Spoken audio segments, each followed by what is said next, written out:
Y 56 de la mañana, Lorenzo Ramírez, periodista económico. Lorenzo, buenos días, bienvenido. ¿Qué tal? ¿Qué tal? Muy buenos días, José Antonio. Sorprendido por la salida de Nuland en plena amenaza de que esa guerra se extienda al territorio europeo. Sorprendido por el movimiento en el Pentágono, además. La verdad es que sí. La verdad es que sí, me ha sorprendido muchísimo. Ayer a última hora de la tarde te planteaba, ¿no?, que teníamos que hablar de esto esta mañana, porque yo creo que es una cuestión muy relevante, a no ser que sea por un tema de salud que no conociéramos, pero la verdad es que la salida de Victoria Nuland del Departamento de Estado norteamericano pues puede parecer a primera vista una buena noticia, porque evidentemente sale de la cúpula del equivalente a nuestro Ministerio del Exterior. Es una señora que durante toda su carrera ha representado los intereses de los halcones del Pentágono, una señora de la guerra, que junto a su marido Robert Kagan pues, ha promovido golpes de Estado disfrazados de revoluciones democráticas en múltiples países, destacando sobre todo pues, precisamente su intervención directa en los sucesos del Maidán del año 2014, que acabaron con la presencia de Yanukovych, que dieron inicio a una guerra civil que se intenta ocultar en Occidente, porque claro, yo entiendo que esto destruye el relato en la que el nuevo régimen de Kiev pues, puso en la diana a las repúblicas del Donbass, que a su vez pidieron ayuda a Rusia después de que se recrudecieran los ataques por parte del ejército ya del gobierno de Zelensky, empleando los recursos económicos y militares que llegaban de Estados Unidos.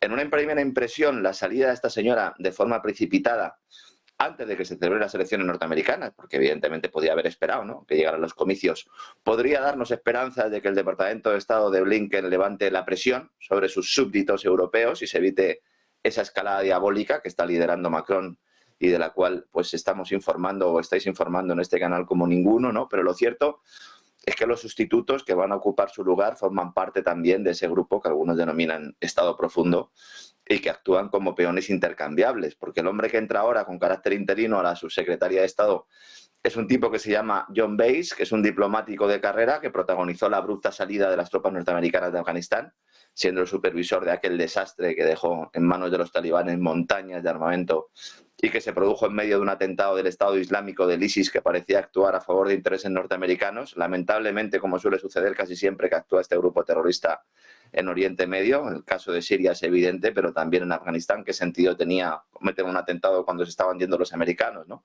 Tras este episodio, John Bass se fue nombrado embajador en Turquía, fíjate, otro punto caliente, país que tradicionalmente ha sido empleado para facilitar armamento de los urgentes islamistas que comparten enemigos con el Pentágono, donde además este hombre ha sufrido una de las peores crisis entre Ankara y Washington por la negativa de Erdogan a alinearse como miembro de la OTAN a esa demonización de Rusia. Y además este tipo también ha sido uno de los que respaldó la masacre de la Alianza Atlántica en Yugoslavia, promoviendo ese Kosovo independiente en esos bombardeos masivos, ¿no? Es decir, este tipo de moderado no tiene nada. Aunque sea interino, podría continuar la labor de Nuland, al menos hasta que le sustituya la que parece que va a ser la candidata oficial, otra señora, que es precisamente la embajadora de Estados Unidos ante la OTAN, que se llama Julianne Smith, que es exfuncionaria del Pentágono, que también fue asesora adjunta de Seguridad Nacional del gobierno Obama, con Biden como vicepresidente. A mí lo que me parece relevante, el puesto de Nuland a lo mejor para muchos españoles no es algo importante, pero sí lo es porque es la zarina, es la que va repartiendo, la embajadora, la que va avisando, ¿no? Cada vez que llega Nuland a un sitio, a los 2 o 3 meses hay un follón. Es ella la que negoció con Argelia todo el tema de la cesión española con Marruecos. Es ella la que estuvo también en Rusia antes de que se produjera esa agitación de avispero. Y vemos como la política exterior norteamericana hace mucho tiempo que está secuestrada por los señores, en este caso igual deberíamos decir las señoras de la guerra, sobre todo durante administraciones demócratas en las que Biden está presente. Un Biden que cada día es más evidente que no tiene la capacidad no ya para ser presidente de una potencia mundial, sino para poder realizar tareas cotidianas por sí mismo. Recordemos que el fiscal especial Robert Hur determinó que Biden no es responsable penal porque no tiene salud mental suficiente para ser responsable penal. Fíjate lo grave que es esto. Ahora mismo la Casa Blanca ha sacado al médico de Biden a colación para decir que no pasa nada. Cuidado con esa campaña electoral. Mencionabas antes la reunión de los responsables húngaros con Trump. Trump ya está prácticamente en campaña, un Trump que viene con mucha fuerza y que viene además prometiendo la paz en Ucrania, ¿no? No sé si estos movimientos responden un poco a esta línea. Ojalá supusiera desinflar un poco el suflé, valga la redundancia, de la guerra en Europa, pero desde luego que todos estos movimientos a mí me dejan mal cuerpo porque hay algo que se está cociendo y de lo cual no nos están informando, José Antonio. ¿No? En el mecanismo este de información, ¿no? Hay otro tema importante. Claro, esta entrevista se hace, hoy es 6 de marzo de 2024, no es 6 de marzo de 2022. por lo que le voy a decir, Lorenzo, la Unión Europea plantea desconectarse del gas ruso. Oiga, que no es 2022, que no es 6 de marzo del 22. Esta entrevista la estamos haciendo el 6 de marzo de 2024. La Unión Europea planea desconectarse del gas ruso. Oye, ¿esto qué es? ¿No estábamos ya desconectados? Y luego, ¿qué está pasando en España? En esa hipocresía, motivos ocultos de que el gas ruso, ¿qué está pasando, Lorenzo?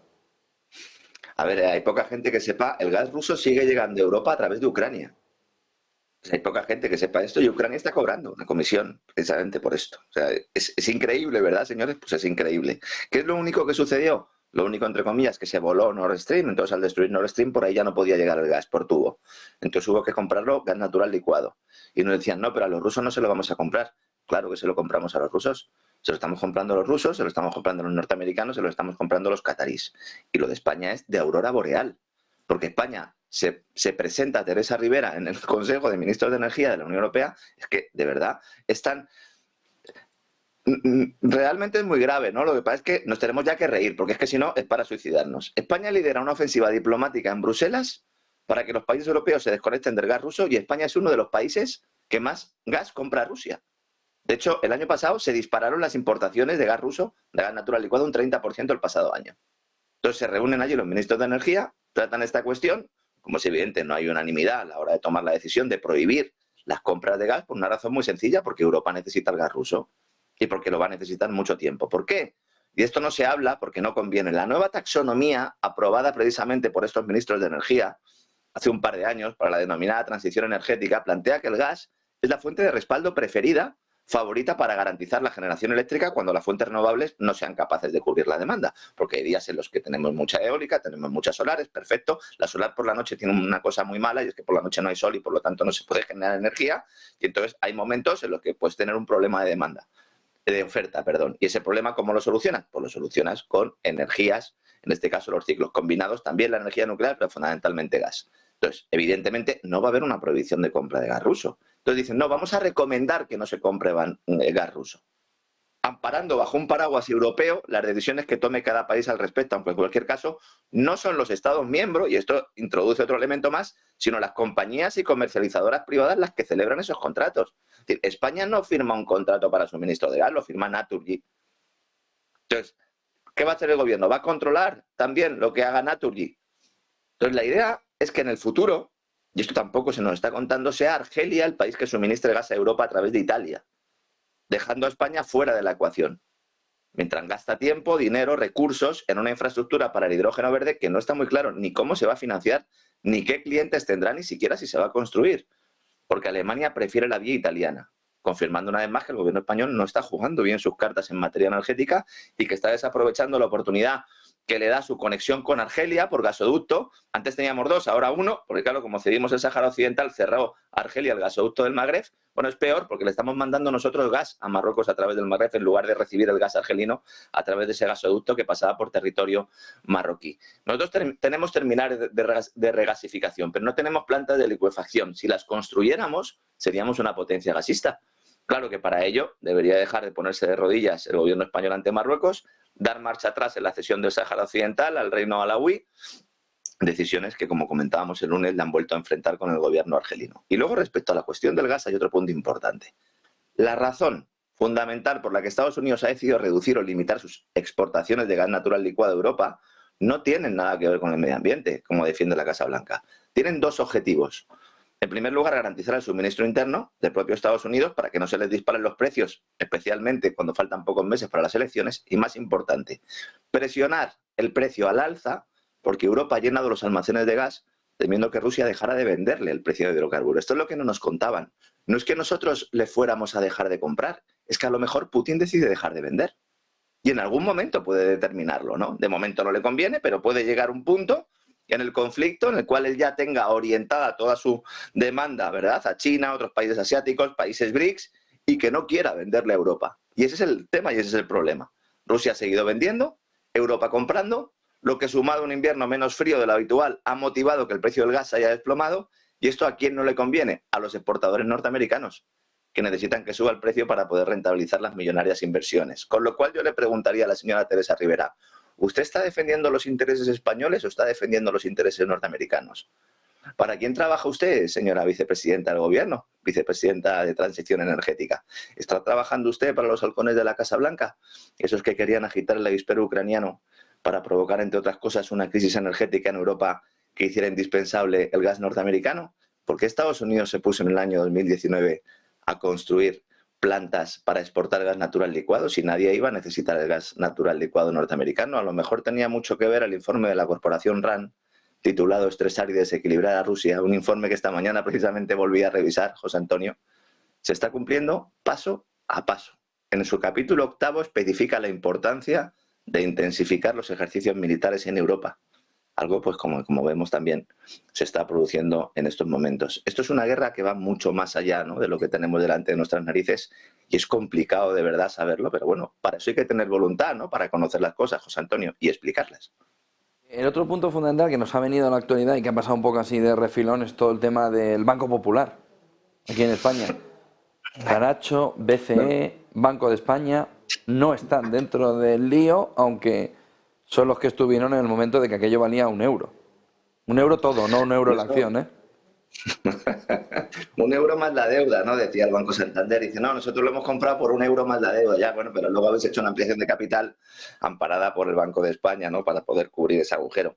El caso Popular revela muy bien, ¿no?, ilustra muy bien lo que es la cloaca financiera, porque es muy revelador cómo finalmente el juez de la Audiencia Nacional deja fuera a los responsables de la caída del Popular, al presidente último, cuyas decisiones precipitaron el corralito, a Emilio Saracho, la fuga de depósitos del banco, y también a los reguladores, que no solo participaron en el juego de ocultación de la verdadera salud financiera de la entidad, sino que en el caso concreto del Banco Central Europeo, a través del Mecanismo Único de Resolución y aquella famosa Junta Única de Resolución que dirigía la alemana Elke König, participó de forma determinante en el fin abrupto del Banco Español. Yo estoy convencido, después de muchos años, que la caída del Popular fue un experimento del Mecanismo Único de Resolución para ver cómo podían quebrar un banco y salvarlo, rescatarlo, sin utilizar dinero público, previendo o estimando que podía haber otra serie de quiebras. Vieron lo mal que salió y luego, en el caso de los bancos italianos, pocas semanas después, ahí se produjo un rescate tradicional porque vieron que no funcionaba. El problema es que se llevó por delante esta operación a muchos bonistas que fueron engañados y a muchos accionistas que también. Al final, los que se sientan en el banquillo son Ángel Ron, el expresidente, bajo cuya gestión la entidad se llenó de créditos a promotores inmobiliarios en plena burbuja, que fueron quienes le llevaron a las puertas del abismo. También la auditora PricewaterhouseCoopers, que en los años 2015 y parcialmente en 2016 no ejercieron su labor, al menos eso considera el juez, como debían haberlo hecho, aprobando unas cuentas que evidentemente no reflejaban la situación fiel del banco. En el imaginario colectivo existe la idea de que el banco era solvente y que hubo una oscura conspiración para entregárselo al Santander. Bueno, es posible que esa conspiración sucediera, pero el banco realmente no era solvente de ninguna manera, tenía un agujero importante, un agujero que Deloitte llegó a cifrar en el mejor de los escenarios en torno a los 12.000 millones, y aquí el problema es que el Popular no pidió el rescate en el año 2012. ¿Por qué? Por cuestiones políticas. Porque entonces ya no se podía decir que solo se había rescatado las cajas de ahorros. Entonces ya tendríamos que haber dicho que se rescató a cajas de ahorros y a bancos. El Popular llegó tarde a la carrera inmobiliaria, se comió la mayor parte del ladrillo, que tenía más riesgo, lo hizo a un precio desorbitado. La Caixa intentó aparecer por allí, se ofreció para rescatar al banco, pero Ángel Ron se negó. Los peritos del Banco de España en un informe dijeron que Ron falseó las cuentas. Todo esto es un caso que a algunos pues, les puede parecer muy antiguo, pero puede estar de actualidad, porque esto sigue sucediendo. Es decir, hay bancos que siguen inflando el valor de los activos en Estados Unidos, no tenemos ninguna duda. ¿Qué pasa? ¿Que nosotros somos mejores que Estados Unidos? ¿Qué pasa? ¿Que los bancos españoles no han comprado deuda española y con la subida de tipos tienen unas minusvalías en el balance? ¿Qué pasa? ¿Que los bancos españoles no tienen créditos concedidos sobre viviendas, sobre hipotecas a un precio desorbitado y que cuando llegue la próxima crisis inmobiliaria no se los van a comer con patatas? Claro. ¿Y qué está haciendo el Banco de España? Nada. ¿Y qué está haciendo la Comisión Nacional del Mercado de Valores? Nada. Y ese es el gran problema. Ese es el gran problema, porque al final un banco siempre que tiene una crisis de solvencia dice que tiene una crisis de liquidez, ¿no? Esto lo explica muy bien en su libro Aristóbulo de Juan, ¿verdad? Gran libro el que tiene, de buenos y malos banqueros. Y entonces aquí la gran cuestión es ¿por qué los reguladores no hacen su trabajo? Y luego, sobre todo, la diferencia entre esa crisis de liquidez y de solvencia. Los bancos no se quedan sin liquidez si son solventes. Si tú eres solvente tienes liquidez, tienes quien te preste, ¿no? Por lo tanto, la tesis oficial de que el Popular cayó por una repentina escasez de liquidez es más falsa que un euro de madera. Entonces, al final los bancos mueren por ser insolventes. ¿Cuántos bancos son insolventes y el mercado no lo sabe porque las auditoras no están haciendo su trabajo? Y este es el gran problema, y yo vengo ya clamando en el desierto desde hace mucho tiempo.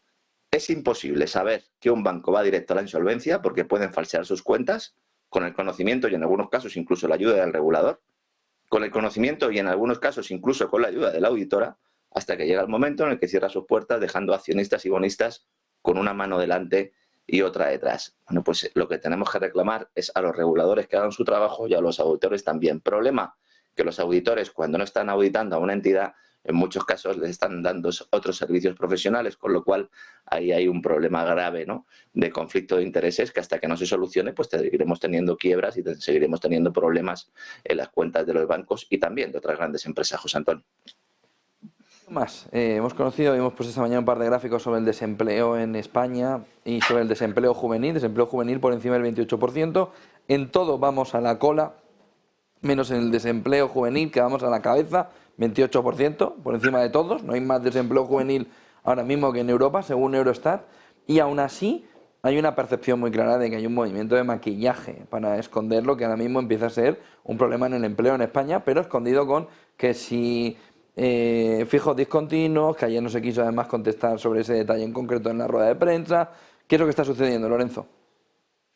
Esto al final es un proceso también, ¿no? Se lleva tanto tiempo maquillando los datos de empleo que ha llegado un momento en el que ya pues es imposible que reflejen la situación real, ¿no? Eurostat tiene problemas, y a mí me consta, la Oficina Estadística Europea, y ha tenido muchos enfrentamientos con los diferentes gobiernos españoles porque ellos saben que se están manipulando las cifras.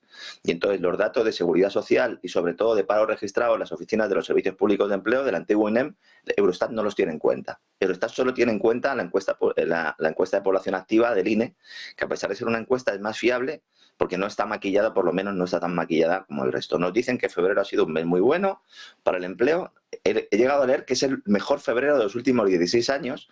Claro, uno entra ahí al maquillaje estadístico, a la trampa regulatoria y dice, oiga, pero realmente, ¿cómo puede ser, no? No hace falta bucear mucho en los informes publicados por el Ministerio de Trabajo y por el de Seguridad Social para comprobarlo, los tienen ustedes en la web. Nos dicen que el paro baja y al mismo tiempo se incrementan los beneficiarios de prestaciones por desempleo. Pero vamos a ver, ¿cómo puede bajar el número de parados e incrementarse las personas que cobran el paro? Esto es imposible, ¿no? Esto es un indicador de que esa creación de empleo es virtual, básicamente porque lo que sucede no es que haya más personas trabajando a tiempo completo, sino que el empleo se reparte. Es decir, no se crea empleo nuevo, se reparte. Y esto es lo que nos muestra el dato de horas trabajadas que aporta la EPA, del Instituto Nacional de Estadística, y que nos dice en los datos del cuarto trimestre que esas horas se reducen, no crecen, que se destruye empleo en el sector privado y que solo se crea en el público. Y al mismo tiempo se produce un descenso de la productividad laboral, que es lo que a corto plazo da la imagen de que se impulsa la contratación. Porque a pesar de la limitación de los trabajos temporales que ha impuesto el Ministerio Yolanda Díaz con su reforma laboral, la mitad de los contratos son a tiempo parcial o los denominados fijos discontinuos. Fíjate, en el año 2022 hubo al menos un artificio de más de 1,5 millones de este tipo de contratos acumulado en el año, con muchos trabajadores que firmaban varios contratos indefinidos. Claro, no eran indefinidos si firmas varios contratos indefinidos a lo largo del propio mes. Porque claro, si tú prohíbes la contratación temporal y las empresas no pueden optar a esa figura de fijo discontinuo, bueno, pues entonces son breves contratos indefinidos. Se despide al trabajador sin haber pasado el periodo de prueba, no porque lo haya hecho mal, sino porque es que se lo necesita durante 3 semanas, 15 días. Hay que tener en cuenta que España es una economía, es un país que tiene determinados sectores que necesitan fijos discontinuos y que necesitan contratos indefinidos. El sector agrícola es uno, muchos servicios también, campañas navideñas, comercio, etcétera, etcétera. Entonces, lo que tienes que dar es herramientas regulatorias para que las empresas puedan contratar a determinados trabajadores y que los trabajadores, cuando no están trabajando, tengan una protección, pero no inventarte nuevos elementos. Esto lo explica muy bien el economista José María Rotellar, ¿no? Entonces vemos que este fenómeno, según va avanzando 2023, se sigue produciendo esa inflación laboral, vamos a decirlo así, se empieza a corregir por comparación estadística posteriormente, luego mayo, junio, hasta octubre, noviembre y diciembre continúa en enero y febrero de este año, y cuando dichos contratos antes temporales acababan, pues la gente se iba al paro, iba a las listas del paro. Al pasar a ser fijo discontinuo, cuando cesan actividad, no son considerados parados. Entonces hay gente en su casa sin trabajar que es ocupado para el Ministerio de Trabajo. Y si vemos el incremento de demandantes de empleo ocupados en la suma global de los últimos meses, pues nos indica esta merma en los datos de paro que antes se contabilizaban por este motivo. Hay muchísimas más elementos. Eurostat dice que hay 1 millón de subempleo en España, es decir, 1 millón de personas que tienen trabajos que no permiten pues no solo llegar a fin de mes, sino que no son considerados trabajos a tiempo completo. Y eso se ve muy bien en la diferencia, y yo no aburro más a nuestros amigos con cifras, entre los parados oficiales, que son 2,7 millones, y los demandantes reales de empleo, según el propio Ministerio de Trabajo, que son 4,5 millones. Entonces aquí la cuestión es, si tenemos la tasa de paro más alta del mundo desarrollado, como la tiene España, rondando el 12%, si metemos esos 2 millones de parados más, ¿a dónde nos vamos? ¿A una tasa de paro del 13, del 14, del 15? Hay que decir que todos los países de Europa, con la burbuja crediticia, con la burbuja de liquidez, con las compras de bonos del Banco Central Europeo, están prácticamente en muchos países en pleno empleo.